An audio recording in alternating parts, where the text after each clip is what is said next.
আমাদের বানাইছে যে নবীর কালিমা বললে জিন্দেগির পিছনের সব গুনাহ ক্ষমা হয়ে যায়।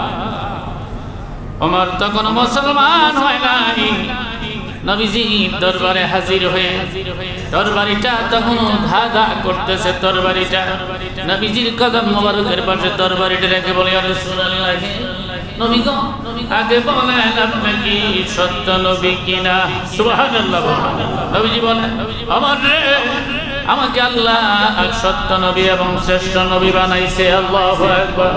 নবীজি গো, আপনাকে মারার জন্য ঘর থেকে বের হয়েছিলাম, অনেক পুরস্কার পাবো সে আশায় বের হয়েছি, অনেক ঘটনা পথে ঘটেছে, আপনার কিনারে পৌঁছেছি। এখন একটা কথা শুধু জানতে চাই, আপনার হাতে কালিমা গ্রহণ করলে জীবনের পিছনের গুনাহ আল্লাহ মাফ করবেনি।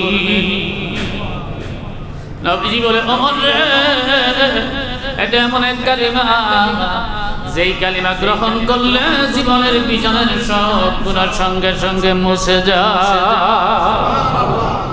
আমার বলে, নবীজি গো, যদি জীবনের পিছনের সব গুনাহ মুছে যায়, একটা মুহূর্ত আর দেরি নয়, আমারে পড়ায় দেন লা ইলাহা ইল্লাল্লাহ মুহাম্মাদুর রাসূলুল্লাহ সাল্লাল্লাহু আলাইহি ওয়াসাল্লাম।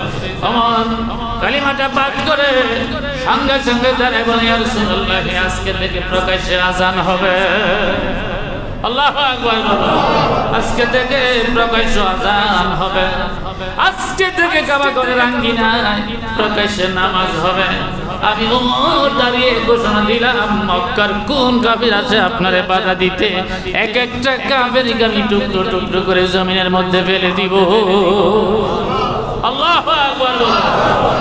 সঙ্গে সঙ্গে নবীজি দুহাত তুলে আল্লাহ রাব্বুল আলামিনের দরবারে মোনাজাত করে, আল্লাহ, ওমরকে তুমি নিজের হাতে পুরস্কার প্রদান করো।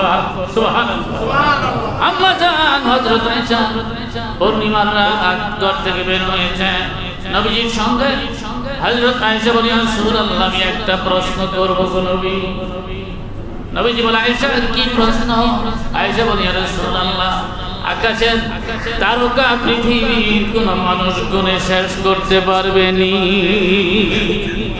নবী বলে, আয়েশা, মাথার চুল যেরকম ভাবে গুণে শেষ করা যায় না, আকাশের তারকা পৃথিবীর কোন মানুষ গুণে শেষ করতে পারবে না। নবীজি আকাশের তারকা যদি গুণে শেষ করতে না পারে, আরেকটা জিনিস জানতে চাই। নবী বলে, আয়েশা বলো। আয়েশা বলে, ইয়া রাসূলুল্লাহ, আকাশের তারকার সমান পৃথিবীর কোন মানুষের আমলনামায় নেকি আসেনি। সুবহানাল্লাহ। রহমতের নবী চোখের পানি ছেড়ে দিয়ে বলে, আয়েশা, ওমর যেদিন কালিমা পড়ে মুসলমান হয়েছিল এবং আমি ওমরের কথা শুনে আল্লাহর কাছে দোয়া করেছিলাম, ওই মুহূর্তে আল্লাহ রাব্বুল আলামিন ওমরের আমলনামায় এত বেশি নেকি দান করেছে, যেই নেকিটা আকাশের তারকার চাইতে আরো অনেক গুণ বেশি। হযরত আয়েশা সিদ্দিকা রাদিয়াল্লাহু তাআলা মনটা মলিন হয়ে গেল, চোখে পানি ঝরতেছে। নবীজি বলে, আয়েশা, আয়েশা, কি কষ্ট পেয়েছেন কিনা? আয়েশা বলে, ইয়া রাসূলুল্লাহ, আমি মনে করেছিলাম আমার বাবার নামটা আপনি উচ্চারণ করবেন, আমার বাবা আবু বকরের নামটা উচ্চারণ করবেন। আবু বকরের নামটা না বলে হযরত ওমরের নাম বলেছে। সঙ্গে সঙ্গে নবীজি চোখের পানি ছেড়ে কান্না জড়িত কণ্ঠে বলেন, আয়েশা, তোমার বাবার কথা বইলো না, হযরত ওমর নয়, দুনিয়ার সব নেককার মুসলমান ইমানদারের নেক যদি এক পাল্লায় রেখে দেওয়া হয়, আরেক পাল্লায় যদি তোমার বাবা আবু বকর সিদ্দিকের নেক রেখে দেওয়া হয়, তারপরও তোমার বাবার নেকের পাল্লার ওজন অনেক বেশি ভারী হবে। কিসের কারণে? একমাত্র রাসূলের আদর্শ মানার কারণে, রাসূলকে ভালোবাসার কারণে। আল্লাহু আকবার। আমরা সেই রাসূলকে ভালোবাসবো। রাসূলের ভালোবাসা যদি অন্তরে পয়দা হয়, তাহলে আমরা রাসূলকে চিনব, রাসূলকে মানব, রাসূল সম্পর্কে কথা বলবো। তাহলে আর ওই ধরনের ছোট্ট বাক্য ইউজ হবে না যে রাসূল আমাদের মতো, রাসূল আমাদের মতো মানুষ না, রাসূলের মতো মানুষ আল্লাহ পৃথিবীতে একজনকে বানায় নাই। সুবহানাল্লাহ।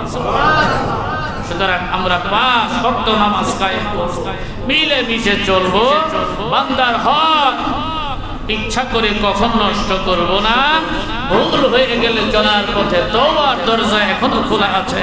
আল্লাহর কাছে মাফ চাইলে আল্লাহ তাআলা আমাদের মাফ করে দিবেন। বলুন আল্লাহুম্মা আমিন। আর জোরে বলুন আল্লাহুম্মা আমিন।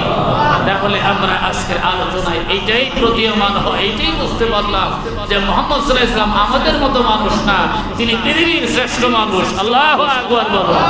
তিনি পৃথিবীর শ্রেষ্ঠ মানুষ। আল্লাহু আকবার। আল্লাহ তাআলা তার উম্মত করেছেন। আবারও শুকরগুজার করে বলি আলহামদুলিল্লাহ। আবারও বলি আলহামদুলিল্লাহ। আমাদের মাঝে সাংবাদিক কাজল সাহেব, উনি প্রথম বহু আগে থেকে পুরনো সাংবাদিক, বাসন মেট্রো থানা প্রেস ক্লাবের সভাপতি থেকে ওনার শুরু হচ্ছে উৎপত্তি।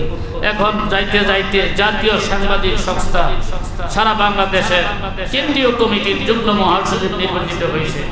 আলহামদুলিল্লাহ বলুন, আলহামদুলিল্লাহ বলুন।